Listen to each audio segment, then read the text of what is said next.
Ok, tudo bem? Olá pessoal, boa tarde. Bem-vindos ao nosso podcast semanal, Odontologia Objetiva, mais uma vez aqui com vocês. Tudo bem, Marquinhos? Tudo ótimo, e você? Tudo jóia. Pessoal, a gente veio conversando aqui nos últimos programas sobre maneiras de encontrar a nossa posição fisiológica, maneiras de fazer planejamento, esse foi o assunto do nosso último podcast. Diversas possibilidades aí da gente fazer o nosso enceramento. E hoje a gente vai conversar sobre a seleção do material restaurador para a nossa reabilitação. Sugestão de um ouvinte nosso que pediu que a gente conversasse sobre esse assunto, porque é uma questão que deixa muitas pessoas em dúvida ainda na hora de escolher com que material reabilitar o paciente. Porque quando a gente se depara com um paciente que tem uma atividade parafuncional muito intensa, a gente fica preocupado. A gente, na verdade, não sabe se preocupa em fazer trabalhos que tenham uma longevidade, usar um material mais resistente, porque eu quero que o meu trabalho esteja do mesmo jeito intacto na boca do meu paciente daqui a 20 anos. Isso para mim é o sucesso. Ou se eu uso um material com uma resistência não tão grande, porque eu quero que o conjunto todo esteja intacto daqui a 20 anos. Como é que a gente vai abordar isso? Como a gente vai trabalhar isso no nosso planejamento? Esse é o nosso assunto de hoje, Marcos. Que material selecionar? Materiais mais duros, materiais mais macios? Muito bem. Eu acho que esse assunto, sem sombra de dúvida, é um dos assuntos que mais a gente precisa conversar realmente. A indústria, a odontologia, as empresas odontológicas, elas têm cada vez mais produzido materiais que com indicações e promessas diversas. Até afinal, esse é o objetivo da indústria, criar possibilidades de diversidade. Acho que o primeiro ponto que a gente precisa analisar quando a gente começa a falar de materiais é uma definição do que é sucesso, o que você comentou na sua preliminar aqui, porque para algumas pessoas o sucesso é aquela restauração metálica, por exemplo, ou de ouro, que dure 30 anos, 40 anos, sei lá quantos anos que possa ser capaz de durar. E parte do sucesso tem a ver com isso realmente. Mas o que a gente tem que ver é que esse dente, essa prótese, que é uma restauração artificial, que dura 30 anos, mas ela dura 30 anos e o dente antagonista está como? Está preservado, né? Ou então ele foi destruído? Porque o que a gente precisa entender ao analisar o material, qual que é o seu objetivo com aquele material? Prometer para o paciente que isso vai durar a vida inteira, isso realmente é uma promessa que, ok, o seu dente que você produziu artificialmente pode ser que dure 20, 30 anos. Agora, e os dentes que estão se relacionando com aquele elemento tratado? Eu acho que o primeiro ponto que os nossos ouvintes precisam começar a entender da odontologia objetiva é a diferença entre o que é o sucesso, o que é realmente essa questão de você conseguir fazer com que o seu tratamento seja duradouro, mas sem destruir outros elementos próximos. Mas se a gente for pensar em linha geral, assim, tipo, o que seria importante ou relevante para a gente começar uma discussão sobre os materiais, a gente precisa entender que o melhor material que existe chama-se esmalte dentina. Por que isso? Porque exatamente esses são os materiais que nós temos feitos, por Deus, assim, dentro da nossa boca, que fazem com que todo o aparelho funcione. E esses materiais biológicos, esmalte e dentina, eles têm a capacidade de durar, no caso da boca humana, se tiver um equilíbrio, centenas de décadas, não vou colocar centenas, mas décadas sem se destruir, quando está equilibrado. Se a gente partir dessa primícia, de que o melhor material é a dentina, é o esmalte, a gente pode começar a pensar que o melhor substituto seria algo que fosse semelhante à dentina e ao esmalte. Esse seria um princípio fundamental, já que a gente quer restabelecer ou restaurar aquele dente quebrado, destruído, para algo que fosse o mais semelhante possível ao dente humano, né? Esmalte e dentina. O problema é que, como eu falei, os nossos dente biológico, né? A dentina e o esmalte, eles têm uma característica muito interessante. Ele é mole por dentro e duro por fora. Né? E até hoje nenhuma indústria ainda conseguiu fazer esse tipo de material artificial que tivesse uma resiliência diferente internamente e uma casca mais dura, é o que acontece na verdade no esmalte e dentina. O que a gente tem são materiais sólidos, que tem, no caso dos materiais cerâmicos, por exemplo, que tem uma estrutura semelhante ao esmalte, mas não tem aquela resiliência da dentina interna dentro do esmalte. E, em contrapartida, a gente tem materiais plásticos, que tem às vezes a resiliência da dentina, mas não tem a resistência e dureza, óbvio, do que o esmalte ou a cerâmica. Então a gente entra numa discussão que ela tem que partir do princípio, do objetivo que você quer com aquele tratamento. Então, quando a gente começa a pensar num paciente que tem uma atividade parafuncional muito grande, por exemplo, pessoas que chegam assim, que tem nível de ansiedades, níveis de estresse, nível de preocupação, talvez não que seja acima da média, mas para ela é acima da média, porque tem que lembrar que isso sempre é uma relativização, porque às vezes alguma coisa que é muito para uns é pouco para outros e assim sucessivamente. Mas o mais interessante é a gente parar e observar que a nossa estrutura dentária, quando ela é perdida, a gente quer restabelecer, devolver aquele dente ou aquele pedaço do dente que faltou, a gente precisa analisar o contexto ao qual ele foi submetido para perder. Então, por exemplo, um molar fratura uma cúspide, você analisa aquele molar que fratura a cúspide. Poxa, se eu colocar um outro molar semelhante, com um esmalte semelhante, com a mesma dureza, semelhante ao que tinha, a tendência até é que haja mesmo tipo de fratura, porque se você não resolveu o que fez aquela fratura acontecer, no caso do dentina e esmalte, o que vai te garantir que aquela estrutura artificial não vai acontecer a mesma coisa? E aí quando a gente bate no diagnóstico e no planejamento assertivos, né? Quando você tem um diagnóstico mais correto das coisas que estão acontecendo, você vai ter mais elementos para decidir que material que você vai utilizar. Então, é uma discussão um pouco injusta você perguntar, poxa, qual é o melhor material, resina ou cerâmica, né? Para fazer um trabalho grande, por exemplo. A minha resposta é primeira coisa, reabilitação não tem a ver com material.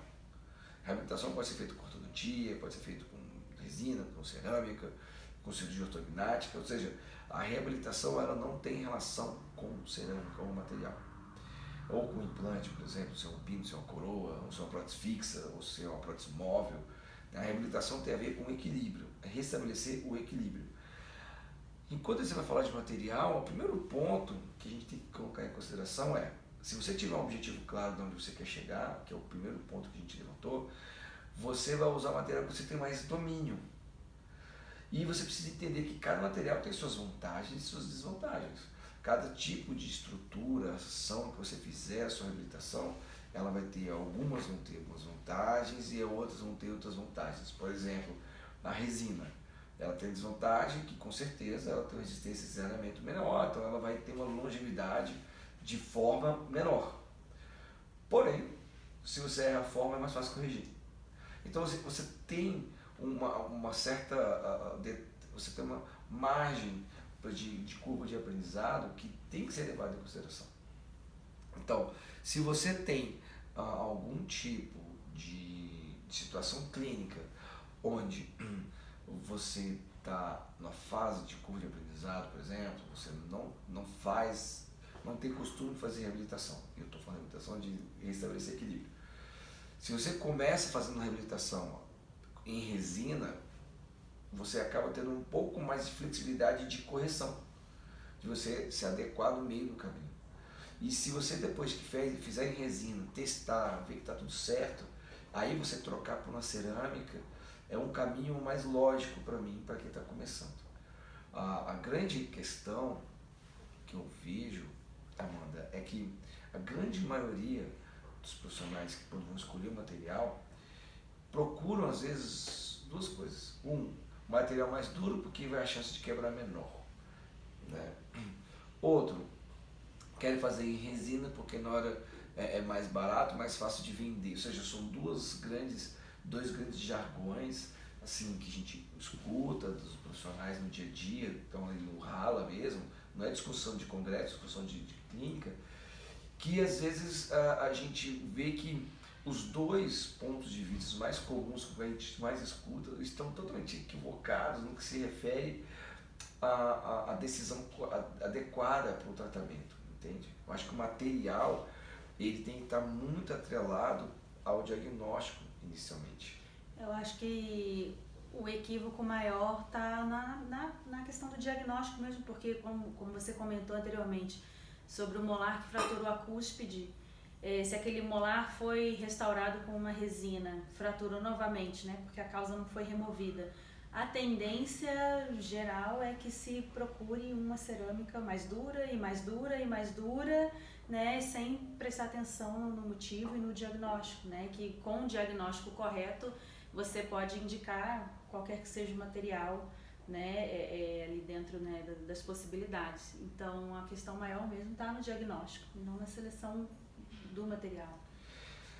E quando a gente fala do diagnóstico, né, é importante os ouvintes entenderem assim, que não está só na anamnese, para você perguntar se tem DST, se não tem, entendeu?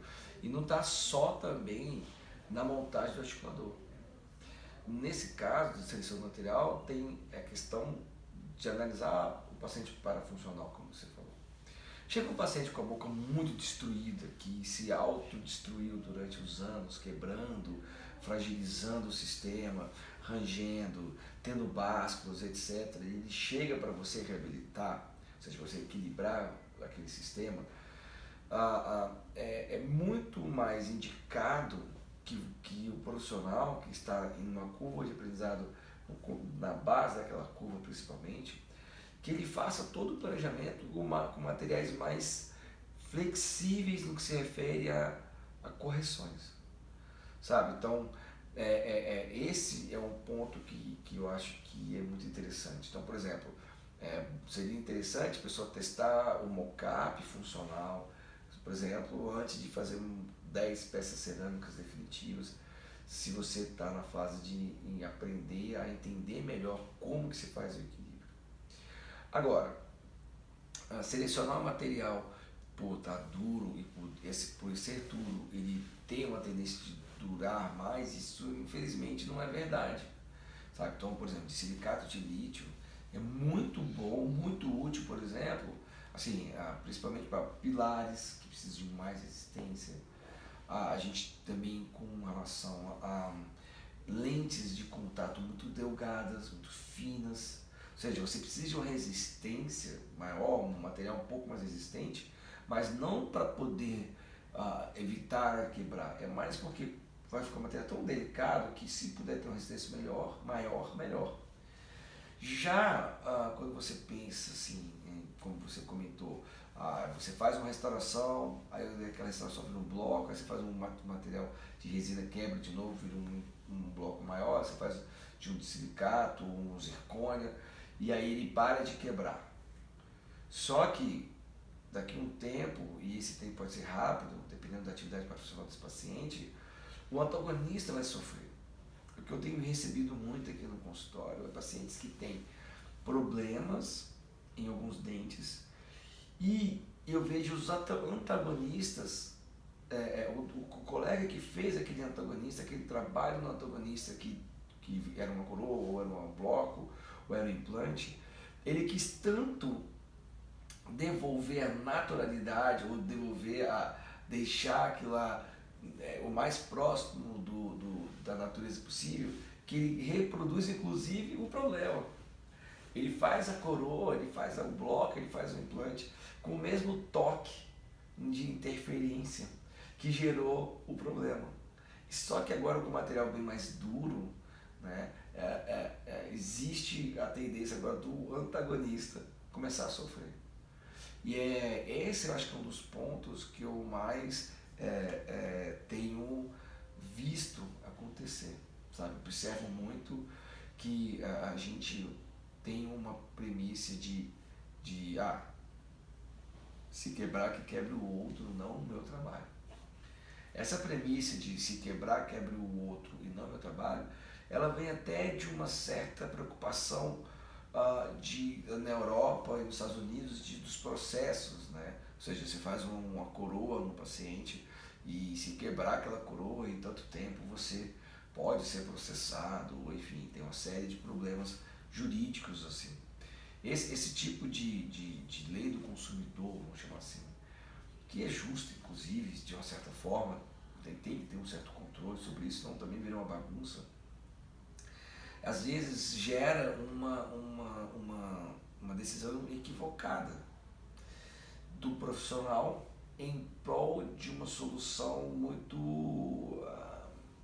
é uma solução às vezes egoística, mas que do jeito que as coisas se colocam, né, às vezes o dentista se sentir mais seguro colocando material que seja mais duro e que quebre o antagonista. Porém, o que a gente tem proposto para os nossos colegas que estão fazendo nosso curso, os nossos ouvintes, é que, olha que interessante, o paciente chega com o dente quebrado e ao invés de fazer um dente que não quebre e que quebre o antagonista, para você se resguardar, olha como fica muito mais bonito que se você mostra para ele que o problema daquele molar que quebrou tá porque está um desequilíbrio nos anteriores. E aí esse paciente assina avisando, olha, se não corrigir os dentes anteriores, esse molar que eu vou fazer do material ideal, né, teoricamente até um pouco mais soft para poder justamente não destruir o antagonista, esse material pode ser que frature. Então você se resguarda da mesma forma, só que você se resguarda de um jeito onde você não destrói o dente natural, o antagonista, onde você ainda, querendo ou não, você estimula o paciente a fazer um tratamento reabilitador com você, preferencialmente, claro, mas se faça com você, que essa onda de indicação de tratamentos de equilíbrio, ela venha para substituir a onda do mais duro melhor, porque se quebrar, que quebra o dente, o outro dente, não o meu. Né? E fica muito bacana quando eu vejo nos meus pacientes que a gente fala essa frase, mas quando a gente fala essa frase, a gente fala assim, olha, se você não tratar, o próximo dente quebrar é aquele lá, por conta do desequilíbrio. E aí eu vou fazer meu dente aqui protegido, e não vou fazer ele destruindo o seu, eu vou fazer ele protegido, mas o próximo dente quebrar é fulano de tal. E aquele dente, quando ele fratura ou quebra a lasquinha, aquele paciente nunca vai esquecer daquela recomendação, porque não é só uma informação, o dente quebrou. Você passa a dar uma recomendação não só do que quebrou, mas analisando o que pode acontecer daqui 6 meses, 1 ano ou 2, com aquele mesmo paciente, caso ele não corrija o problema na origem. Porque se ele se preocupar em fazer só a coroa, provavelmente ele vai ter problemas nesse sentido. Marcos, e você comentou, né, o melhor material, né, claro, é o esmalte da dentina, e a gente, quando pensa no nosso tratamento, como todo, lógico, a gente quer que ele dure bastante, né, e para ele durar depende também da colaboração do paciente, em proteger, né, usar a placa. Mas só que a gente, procurando usar um material com características semelhantes ao do esmalte, a gente tem que saber que com o tempo ele vai se desgastar também. E a gente tem que estar preparado para isso e deve passar essa informação também para o paciente, né? Porque o paciente vem comprar um tratamento. E ele compra, quando a gente também muitas vezes fala, né? Vamos cimentar os definitivos.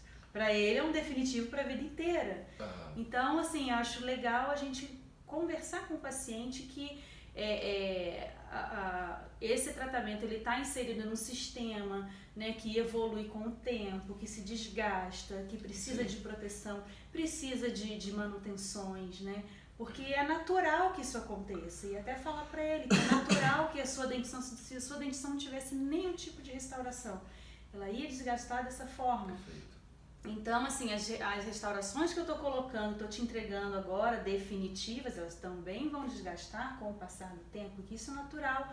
Então a gente deve passar essa visão também para o paciente, para ele não achar que aquilo lá, que seria um insucesso ele chegar com aquele dente desgastado depois de certos anos. Isso é muito bacana, assim, porque essa visão do definitivo, ela vem muito da questão que antes era um acrílico, que era provisório, e agora vem um dente de cerâmica, e esse é definitivo, que é cerâmica, independente de qual modelo que é, se é cerâmica de silicato ou moneucita, é uma cerâmica, então é um trabalho definitivo. E aí, isso é muito importante, isso é tão importante que muda a visão que todo dentista pode ter, deve ter, sobre prevenção. Para muita gente, ou até para muitos dentistas, a prevenção está em fazer profilaxia e procurar cárie. E é como se você fosse fazer a revisão do carro, tá?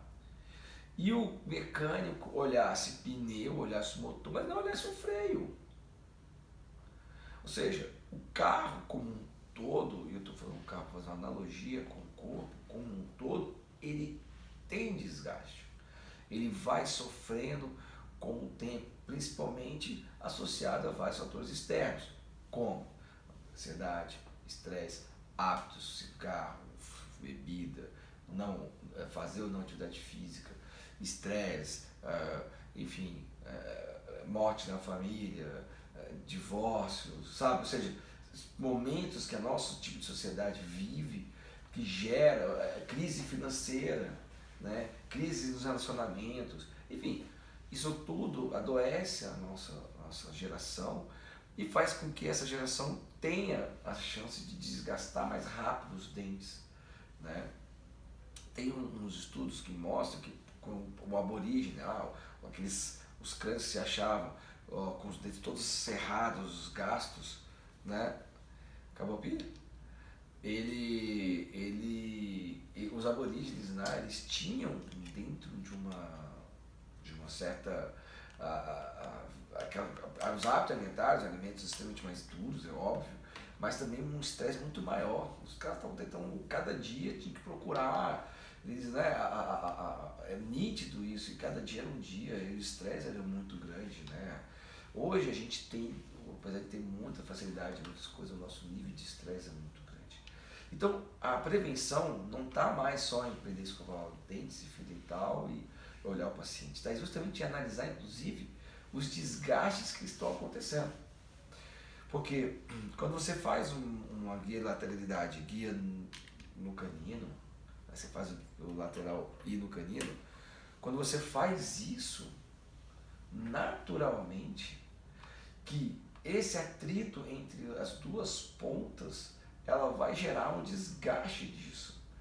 E se esse atrito for mais aguçado por uma atividade funcional maior, ou se for mais light, uma atividade funcional menor, obviamente que esse pedaço que foi entregue em esmalte e dentina e foi desgastado, e agora vai ser substituído por uma resina, vai ser desgastado, vai ser substituído por uma cerâmica, vai ser desgastado. Isso eu estou falando de fisiologia, não estou nem falando da parafunção nem da patologia. Dentro da normalidade vai haver um desgaste. E aí cabe ao profissional ali analisar, porque é muito comum, sabe o que é comum também? O implante. Os dentes vão se desgastando e a coroa do implante, ela normalmente, com o passar do tempo, ela tende a desgastar menos. Por quê? Porque primeiro que os dentes são naturais, aquela coroa não é, e se botar que os dentes têm uma flexibilidade, aquela coroa não tem. Então, até por isso, você tem que fazer os controles para ir ajustando aquela coroa, desgastando, nesse caso, um pouco daquela cerâmica, porque para compensar o desgaste dos outros dentes. Então, quando a gente começa a pensar em prevenção, aí entra a análise disso, dos desgastes que aconteceram. Então, quando um paciente chega ao seu consultório, você devolve o tamanho dos dentes, ou seja, você reabilita, ou cria tamanhos novos, às vezes o dente está até no tamanho ideal, só que não está funcionando, então você cria o volume dele, enfim, não importa. Quando você coloca ele para funcionar e esse dente começa a atritar entre si e começa a desgastar, ali você tem uma oportunidade do paciente no controle de revisão de devolver aquilo de novo. Porque se aquele processo que está fisiologicamente sendo desgastado, ele não foi impedido, né, naturalmente, com o passar do tempo, os mesmos problemas que aconteciam antes vão voltar a acontecer. Então, é comum às vezes. Outra coisa também que é importante lembrar que os dentes eles não são estacas igual implantes que não saem do lugar. Com o passar do tempo, existe sim uma reacomodação dos dentes.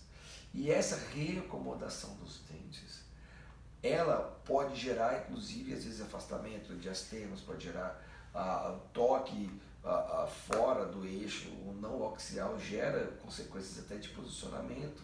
Então, se você considerar que a boca seja equilibrada, ou seja, não tem nenhum toque fora do lugar, em que sentido?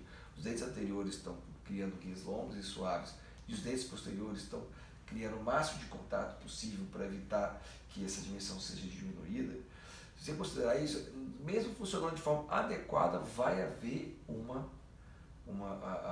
degeneração, uma destruição ou um desgaste dos esmaltes ou dos dentes artificiais construídos com aquela finalidade. Então, cabe ao profissional que está analisando se ele vai acrescentar a ponta do canino de novo ou se ele vai aliviar um pouco nas cúspides vestibulares dos dentes superiores para poder o movimento ficar mais fluido. Então, essa nova percepção de prevenção, ela está ligada diretamente aos resultados que a gente encontra quando a gente está fazendo esse tipo de análise. Bom, eu acho que... Peraí, Marquinhos. Eu ia perguntar sobre o paciente que não tem, aparentemente, o hábito parafuncional, né? Legal. Se você acha que aquele paciente não tem, o paciente está equilibrado e você tem uma flexibilidade maior assim para indicar uma cerâmica mais rígida ou não? Você segue o mesmo pensamento? Então, o paciente que tem esse paciente que tem a atividade parafuncional menor, né? Ou seja, ele não tem sinais de destruição, né? E de repente pode ter sido um acidente mesmo, quebrou, como aconteceu esse dia, o menino estava andando de patins, bateu a pancada aqui, quebrou o molar. Nesses casos onde você observa que existe um equilíbrio, ou até um desequilíbrio suave, naturalmente que se você devolver um pedaço que foi quebrado, ou seja, se restaurar, reconstruir aquilo lá, e de preferência evitar que aquilo cause uma nova interferência, que às vezes é muito comum, assim, por exemplo, o cara recebe uma pancada assim, por que quebrou logo o molar? Às vezes porque o molar já devia ser muito pequeno, às vezes, é uma hipótese, que já quebrou, não tem como ver, mas às vezes aquele molar já devia ser uma pequena interferência dentre todos os dentes que estavam ali, aquele onde devia ter uma mini rachadura. E na hora do vamos ver que tem um acidente ali, que um toque, um trauma verdadeiro, aí você tem onde estava mais frágil, se rompe. E aí quando você vai reconstruir, seja com material mais rígido ou não, eu acho que a decisão de ser uma cerâmica mais dura ou menos dura está muito atrelado com a capacidade da pessoa que está trabalhando. Se ela consegue trabalhar com resina e reconstruir com resina, ótimo, vai durar menos tempo, vai desgastar mais rápido, mas muito bem. Agora, eu sou muito favorável, né, para reconstrução de dentes inteiros, no mais posteriores, a materiais que tenham que sejam muito semelhantes ao esmalte, né, na sua estrutura de cisalhamento, principalmente no que se refere ao antagonista. Agora, tem um detalhe aí, sabe, Amanda, que é importante a gente salientar, e esse detalhe é uma dica bem bacana, que é o seguinte: mais importante até, a gente está falando da resistência do material por um motivo muito óbvio, Por quê? Porque é mais importante desenvolver equilíbrio. O equilíbrio é mais importante na durabilidade do trabalho do que a dureza do material. Porém, tem um detalhe que é mais relevante do que o material, que é a dureza do material, que é o polimento desse material. O que é isso? Quer dizer o seguinte, que se você coloca uma cerâmica feldspática, menos dura possível, e ela não estiver bem polida, e o polimento não estiver correto, ela pode causar mais problemas do que problemas nesse sentido de estimular fratura, de causar situações de degeneração do antagonista, do que uma coroa de silicato bem polida. Então, assim, é um material de eleição, tá? Para bocas equilibradas, sem sombra de dúvida, deveria ser o material mais próximo do esmalte. E em situações onde você tem o seu laboratório, o cara trabalha muito bem com materiais mais duros, ok, isso também não é o fim do mundo, desde que você, nas consultas de prevenção, você lembre que você precisa desgastar aquela coroa. Porque há um desgaste do conjunto inteiro e aquela coroa pode se transformar numa interferência. Então existe um desgaste fisiológico, natural, não estou falando de desgaste por parafunção, estou falando de desgaste pela alimentação. Por exemplo, um alimento que entra entre uma coroa de silicato com um dente natural, naturalmente o de silicato vai desgastar bem menos, em termos de cisalhamento, de desgaste, não de fratura. Agora, já pacientes com muita atividade parafuncional, materiais híbridos têm sido mais indicados. Por quê? Porque a pessoa, mesmo você fazendo toda a proteção, mesmo você desenvolvendo as guias, muitas vezes esses pacientes eles têm aquele que eles chamam de cêntrica longa, ou seja, a pessoa antes mesmo, ele toca o canino, aqui, né? Toca o canino. E a própria flexibilidade do canino até fazer um movimento de desoclusão já faz com que o molar lá atrás tenha um toque, sabe, lateral.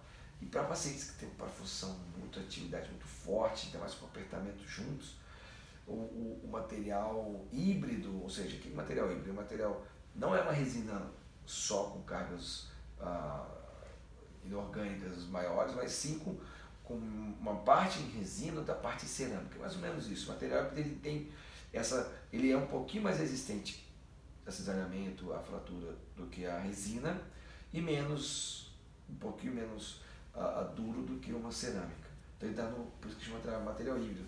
Esses materiais híbridos, que tem uma variedade muito grande no mercado, são materiais que estão sendo muito bem vistos para a indicação de tratamentos de restaurações posteriores, por exemplo, em pacientes que têm problema de parafunção comprovada, se tem essa atividade. E, assim, porque esses materiais híbridos, dependendo da intensidade da parafunção do paciente, ele, em alguns poucos anos, não sei, você sabe medir isso? Porque o paciente ele fez uma restauração indireta no material híbrido, chegou com desgaste, não tem como você reparar, você vai ter que substituir, né? Então o paciente ele finaliza um tratamento desse sabendo que alguns anos depois ele já vai ter que refazer aquele tipo de tratamento? Então, isso é uma coisa legal. O material híbrido, ele aceita uma reconstrução em resina, né? Isso é uma coisa que, por exemplo, os materiais Enamic, o Voco, Grandioso, enfim, são materiais que eles aceitam uma adesão de resina. Então, mas você tem que avisar para o paciente. Todo paciente parafuncional, isso é regra, todo paciente parafuncional, ele precisa sair da sua cadeira sabendo que ele é um perfil de pessoa que vai precisar de manutenção mais rápido que os outros.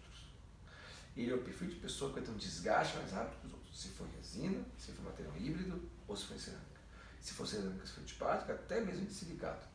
O de silicato ainda é pior, porque quando a pessoa tem essas parafunções, parece que a força toda fica muito concentrada ali naquela região dos dentes.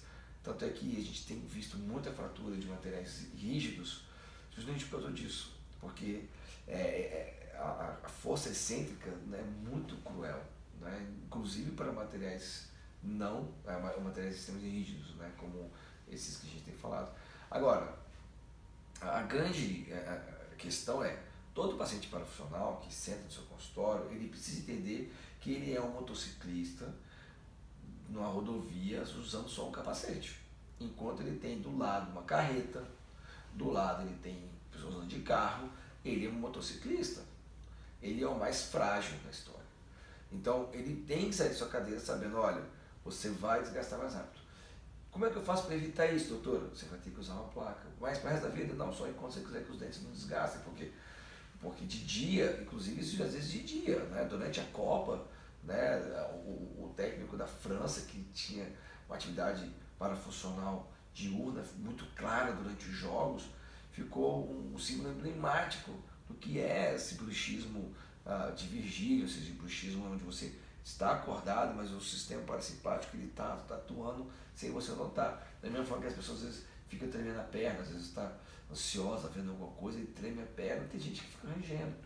Então essas pessoas, elas precisam ser orientadas de que se elas não fizerem o controle, né, de proteção, ela vai ter um nível de desgaste. E se mesmo fazendo, vai ter também. Né? Então, eu recomendo para todos os seus pacientes que chegam, que você precisa reabilitar todos. Eu sempre falo a mesma coisa. Por quê?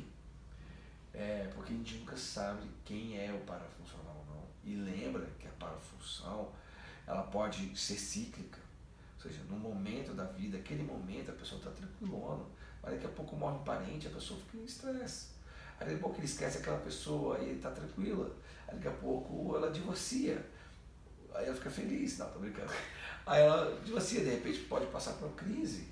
A existência passa por estresse, tem que pagar a pensão, passa por estresse. Então assim, então a gente nunca sabe qual vai ser o momento que a pessoa está passando. Então para todos você tem que avisar que a resina, aquele tabletop, né, aquele reconstrução em resina, ela tem vai haver um desgaste e vai precisar ser restaurada daqui a algum tempo. Entendeu? Precisa se devolver o tamanho que se estava. Então, mas e se foi cerâmica? A mesma coisa. É óbvio que por uma questão de existência material e tudo, que a cerâmica tende a durar mais tempo. Isso aí não é... Só que o tempo é relativo, porque se a pessoa tiver uma atividade profissional muito intensa, meu irmão, pode ser feito de esmalte que o cara vai destruir mais rápido do que outros. Então, assim, a questão é, todos os pacientes têm que ser todos. Vai ser reabilitação? Vai. Porque quem não precisa de reabilitar? As pessoas que têm os dentes maravilhosos. Às vezes a pessoa até não tem muito guia, não tem muito nada, o dente não está tão equilibrado, porém não tem atividade profissional muito grande. Essa pessoa, tudo bem, ela pode ficar estressadinha de vez em quando, mas não desconta na boca, desconta às vezes engorda, às vezes emagrece, às vezes vai no shopping e gasta um cartão de crédito. Cada um desconta essa ansiedade de alguma forma, nem todos descontam na boca.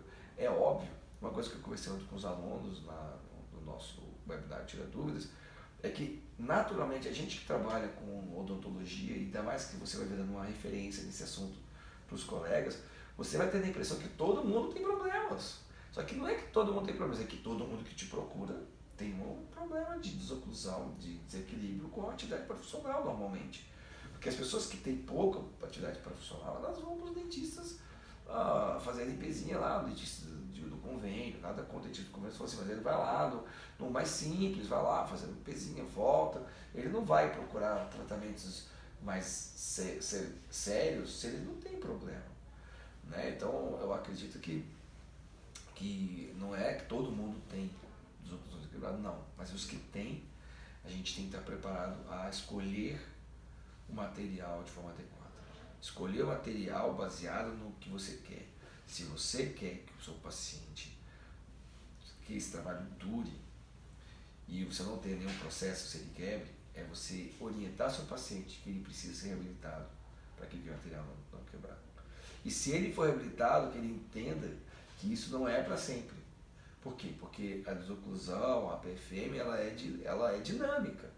E os desgastes, por exemplo, o paciente faz uma peça cerâmica com 20 elementos cerâmicos e ele vai embora equilibrado. Se ele não vier fazer as revisões para você fazer o controle disso, daqui 5 anos ele vai chegar com as coisas todas quebradas. Por quê? Porque foi só o canino falhar, desgastar, que tudo aquele processo que gerou ali antes do tratamento vai voltar. Então, em 3, 4 anos, uma resina, uma cerâmica desgasta a ponta do canino. E se essa pessoa não souber disso, então é melhor você orientar ela de que ela precisa voltar e por que ela precisa voltar. Então, ao invés de a gente estar focado em procurar material que não quebre, vamos procurar uma posição onde a gente tem mais equilíbrio e não só o seu não quebre, como o dente antagonista não quebre, como o outro dente do outro lado não quebre, e que esse paciente tenha assim uma sobrevida odontológica saindo do ciclo restaurador. Eu acho que esse é o mais importante em relação ao material. Entre resina e cerâmica, opte sempre pelo que você tem mais domínio. Se você está na dúvida, faça em resina. Não que resina seja menor ou pior do que cerâmica, é porque resina te dá mais margem para você corrigir depois de pronto. A cerâmica, se você erra, é só fazendo outra. Então, por essa falta de flexibilidade, de correção, quem está começando, a sugestão é comece com materiais que sejam mais possíveis de você alterar. Por exemplo, às vezes você faz a ponta do canino em resina, termina se ele precisar ser um pouquinho mais longa, mais curta, ou mais alguma coisa, e aí você, em cerâmica, você tem mais dificuldade do que você teria se você fizesse em resina. Então, eu acho que entre resina e cerâmica, opte sempre o que você tem mais domínio. Na dúvida, comece com a resina. E se você quiser que a estética tenha uma longevidade, sem destruir o dente, a cerâmica é uma boa opção. Agora, sabe trabalhar com a cerâmica, sabe trabalhar com a resina. Agora, mais do que saber trabalhar com a marca de resina, com a marca de cerâmica, se é Cad-Cam, se é injetada, se é cutback, independente a como que o laboratório, o próprio dentista vai fazer isso, é o segundo plano. O primeiro plano é, tá equilibrado? Tá sem báscula? Tá devolvendo as guias? O paciente está confortável? Você conseguiu testar isso? Opa, agora vamos fazer então o jeito que eu acho melhor. Injetado, Cad-Cam. Isso é o segundo plano, entende? O primeiro plano é você ter equilíbrio, porque se você conseguir equilíbrio do sistema, você vai ter o seu paciente bem mais feliz, por bem, muito mais tempo. Com certeza. Bacana, muito bacana as informações aqui do Marcos sobre, eu achei, principalmente sobre a manutenção, né? A gente não achar que aquele tratamento terminou ali, que ele é para sempre, e a gente se preocupar com essa manutenção do paciente, com esse cuidado, né, em repor uma guia perdida, porque vai perder. Então, obrigada, Marcos, muito bacanas as informações, tá bom? Espero que vocês tenham gostado e que foquem, né, a gente não focar só na durabilidade daquela restauração, mas do sistema como um todo. E eu espero que vocês tenham gostado desse bate-papo aqui, muito bacana, mais um tema que ficou aí sendo perguntado, né, pelos nossos ouvintes. E então, se você curtiu desse papo, compartilha ele. Se você está gostando da nossa série de podcasts, compartilhe, porque essa é a ideia, transformar, mudar, modificar e melhorar a relação da odontologia com os nossos pacientes e a gente com os nossos detalhes. Legal. Obrigada. Beijo, bom dia, até a próxima. Até a próxima. Tchau, gente. Tchau.